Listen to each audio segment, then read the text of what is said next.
विधानसभेच्या तोंडावरती अरे भाजप सरकार तर नेहमी आंबेडकरवादाच्या विरोधात आहे. बाबासाहेब आंबेडकरांना त्रास दिला, आजही आंबेडकरांना त्रास देत आहेत, आजही आंबेडकरवाद्यांना त्रास देत आहेत. त्या दिवशी या देशाचा संविधान लागू झाला 26 जानेवारी 1950 ला.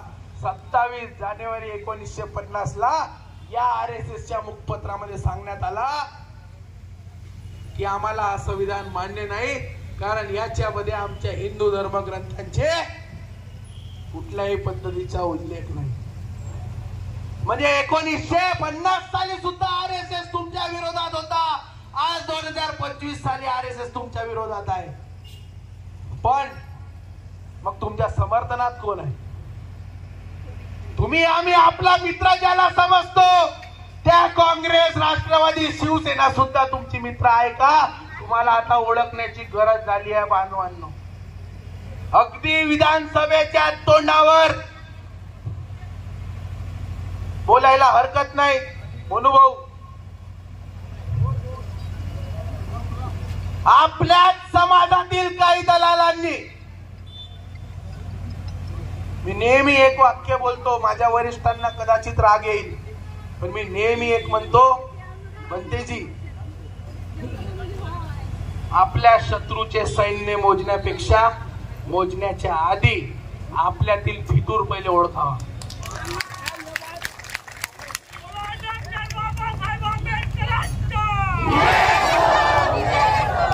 आपल्या समाजातल्या काही दलालांनी या महाविकास आघाडी सरकारला, त्याच्यामध्ये जरी काही इमानदार असतील पण त्यात काही दलाल आहेत आमचा आरोप. काही लोकांनी ह्याच उपवर्गीकरणाचा विषय या महाविकास आघाडीला विकण्याचं काम केला की नाही केला बांधवांनो सांगा. काँग्रेसचे आमदार साकोली विधानसभेचे नानाभाऊ पटोले, नानाभाऊंनी अगदी विधानसभेच्या तोंडावर, तुम्ही त्यांची प्रचार रॅली बघितली का? ज्या दिवशी फॉर्म भरायला गेले होते, बघितली का? ज्याने बघितली नसेल माझ्याकडे आम्ही फोटो दाखवतो.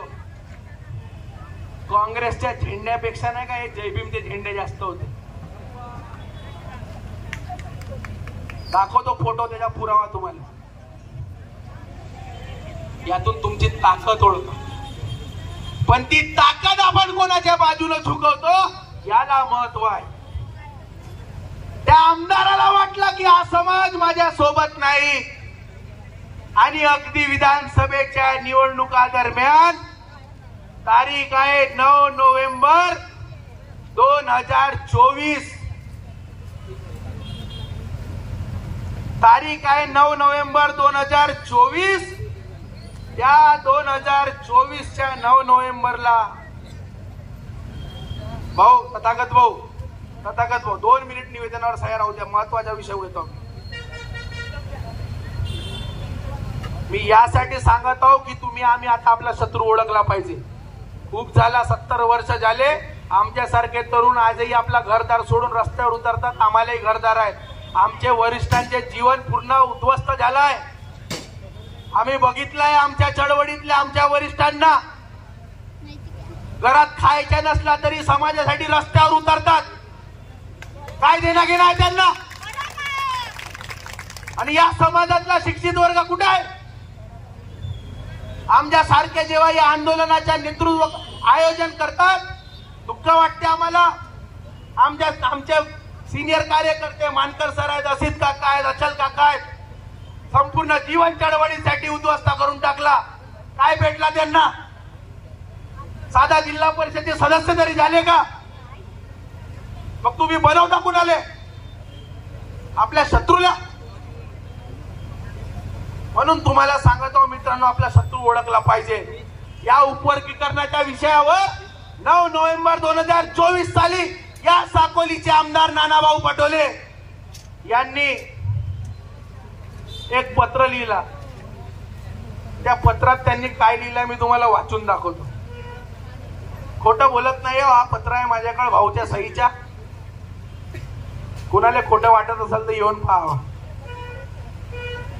भाऊंनी लिहिलं आहे, आपणाद्वारे महाविकास आघाडीच्या भंडारा जिल्ह्यातील सर्व उमेदवारांना समर्थन देण्याबाबतचे कळविले असून आपण सर्वांनी भाजप प्रणित महाराष्ट्र सरकारने स्थापन केलेल्या वर्गीकरण समितीबाबतच्या भूमिकेबद्दल विचारणा केली असून सदर समितीला आमचा विरोध आहे.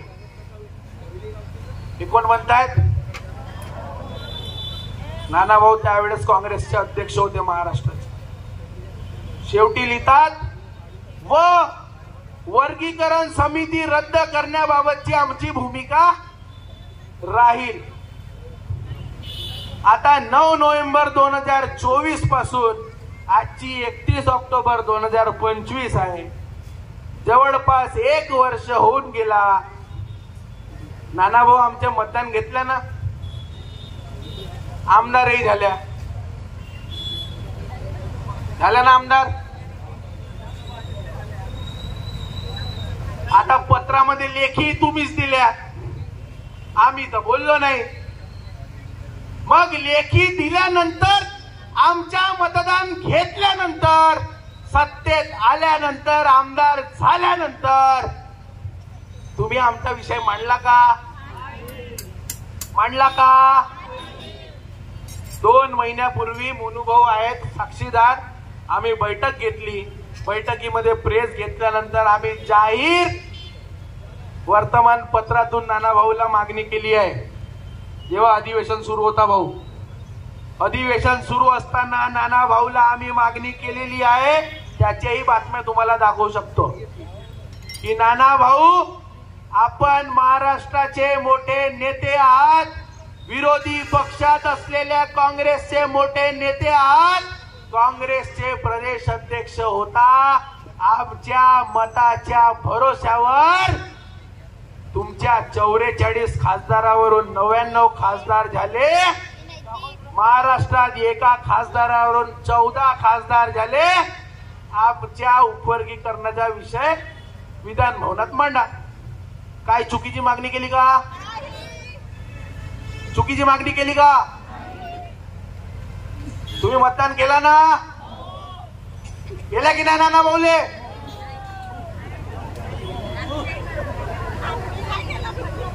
ज्यांनी केला त्यांनी हो म्हटला, पण त्यात तुमची चूक नाहीये. तुमची चूक यासाठी नाहीये, आपला समाज एवढा भाऊक आहे. आता एखाद्यानं असा बाबासाहेबांचा फोटो दाखवलं, एखाद्यानं असा संविधान दाखवलं, चालले माग माग त्याच्या.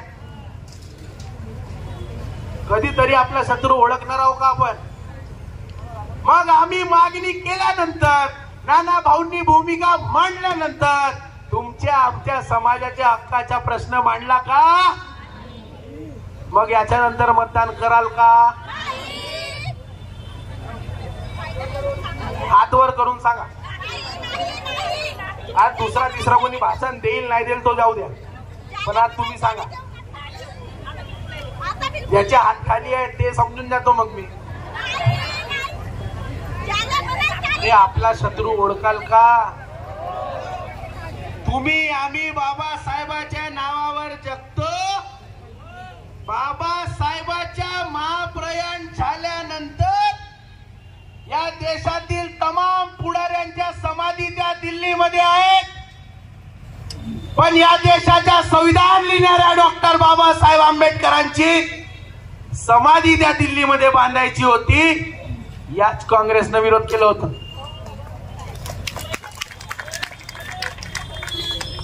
खरं आहे का? खोटा इतिहास सांगत आहो का? जिवंत असताना काँग्रेसच्या प्रधानमंत्र्यांनी स्वतःलाच भारतरत्न दिला. पण बाबासाहेब आंबेडकर 1956 ला गेले. या देशातील तमाम आंबेडकरवाद्यांची मागणी होती, आमच्या बाबासाहेबांना भारतरत्न द्या. दिला का? कोण दिला? मग 1990 साली तुमच्या आमच्या सारखे सर्व देशातील आंबेडकरवादी कार्यकर्ते रस्त्यावर होते. मी गर्वानं सांगतो, आमच्या जिल्ह्यातले असित काका, अचल काका सारखे कार्यकर्ते तो लढा लढत होते. मानकर सरांसारखे. मंडल आयोगाचा लढा असो, बाबासाहेबांच्या भारतरत्नाचा लढा असो, दिला कोण? VP सिंगांनी. मतदान कोणाला देता? हमको संविधान बचाना है. संविधान एवढं हलका आहे. एकीकडे सकाळपासून ते रात्रीपर्यंत बोंबलता की इस देश का संविधान हमारे बाप ने लिखा है. मग संविधान तुमच्या बापाने लिहिला तर तुमच्यावर अत्याचार काऊन होतात? काऊन होतात? विचार करतो आपण.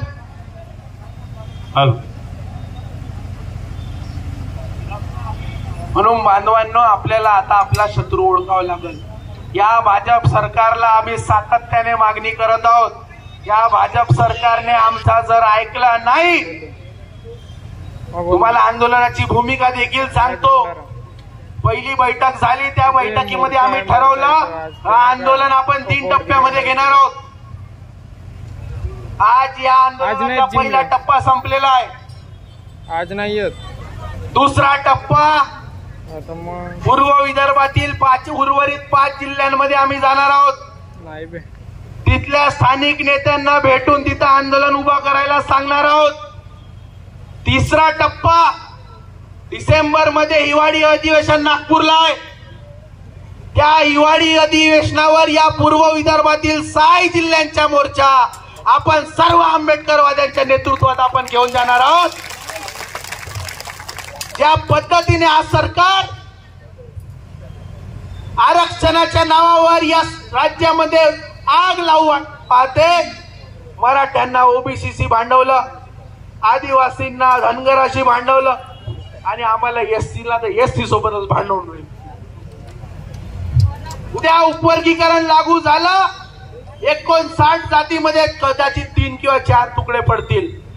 आमची एक मागणी देखील या मोर्चात आहे. उपवर्गीकरण लागू करत असाल तर राजकीय क्षेत्रातही करा.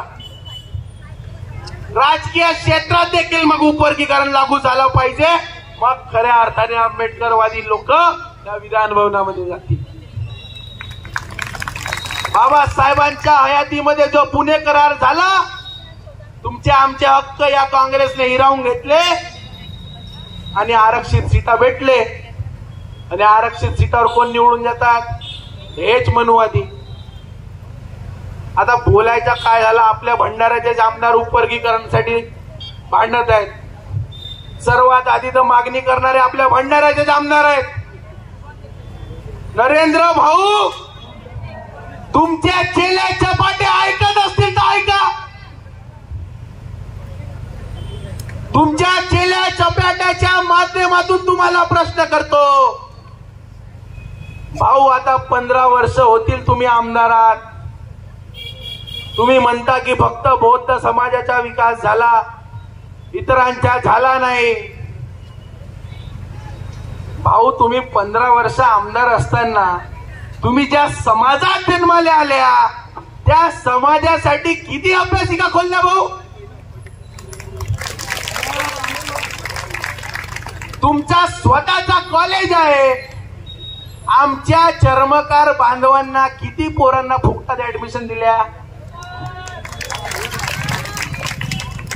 गावागावामध्ये आमच्या चर्मकार बांधव राहतो, त्यांच्यासाठी शिक्षणाच्या किती सोयी उपलब्ध करून दिल्या? म्हणजे तुम्ही आमदार असाल, तुम्ही सत्तेत असाल, तुम्ही समाजासाठी काही करणार नाही आणि आरोप आमच्यावर कराल. अरे, आम्ही 1956 साली बाबासाहेबांनी बुद्ध धर्माचा स्वीकार करायला सांगितला. आम्ही बुद्धाच्या धम्मानुसार वागत आलो. बाबासाहेबांनी सांगितलं शिका, संघटित व्हा, संघर्ष करा. आम्ही शिकलो म्हणून आमची प्रगती झाली. आम्ही आंबेडकरवादी झालो, आम्ही बाबासाहेबांचा विचार स्वीकारला म्हणून आमची प्रगती झाली. तुम्हाला कोण रोखला होता? तुम्हाला कोण रोखला होता? आज या महाराष्ट्रामधला आमच्या मातंग बांधव बोलण्यापेक्षा मातंग समाजातले दलाल फडवे नेते हे उपवर्गीकरण लागू करा म्हणून रस्त्यावर उतरत आहेत. तर तुम्ही सांगाल का आम्हाला? तर बाबासाहेब म्हणत होते की माझी जर एखादी मुलगी असती तर मी मातंगाला दिली असती. जातीवाद कसं संपवायचं ते आमच्या आंबेडकरवाद्याकडून शिका. आजही आमचे आंबेडकरवादी तरुण आंतरजातीय लग्न करून जातीवाद संपवतात. आहे का तुमची तयारी? मग तयारी नसताना फूट पाडण्याची भाषा का बोलता? का तुम्ही ही भाषा करता? तुम्ही सुद्धा बाबासाहेबांचा विचार स्वीकारा. तुमची सुद्धा प्रगती झाल्याशिवाय राहणार नाही. उद्या 59 जातीमध्ये 4 तुकडे जर पडले, हे आपल्याला विभागतील, तोडो फोडो राजकरोची नीती हे लागू करतील. आणि उद्या आमच्या चंबार, मातंग, ढोर बांधव या समाजातील आमचे बांधव बाबासाहेबांच्या विचाराकडे वळले नाही पाहिजेत. म्हणून हा उपवर्गीकरणाचं षडयंत्र आहे. यांना कुणाचा भला नाही करायचा आहे. संविधान म्हणते की या देशात कल्याणकारी लोकराज्य निर्माण व्हावा. यांना खरंच जर कल्याण करायचं असतं तर दुसऱ्या देखील नीती आहे. तुम्हा आम्हाला बाबासाहेबांनी पहिल्या सावध केला होता. 25 नोव्हेंबर 1949 साली बाबासाहेब म्हणतात की या देशाचा संविधान किती चांगला असला पण त्याला लागू करणारी माणसं जर वाईट असली तर संविधान कुचकामी ठरेल. आणि संविधान कितीही वाईट असला पण त्याला लागू करणारी माणसं चांगली राहिली तर संविधान सर्वश्रेष्ठ ठरेल. पण संविधान लागू करणारे कोण आहेत? हे मनुवादी. म्हणून तुमचे आमचे हक्क काही सुरक्षित राहिले नाही. तुमच्या आमच्या जवळ एकच पर्याय राहिला, तो आहे रस्त्यावरची लढाई. ती रस्त्यावरची लढाई आपण ताकदीनं लढावा ही एक माफक अपेक्षा करतो. शेवटी डॉक्टर राम मनोहर लोहियांचा एक वाक्य बोलतो. मोठे समाजवादी नेते होऊन गेले डॉक्टर राम मनोहर लोहिया.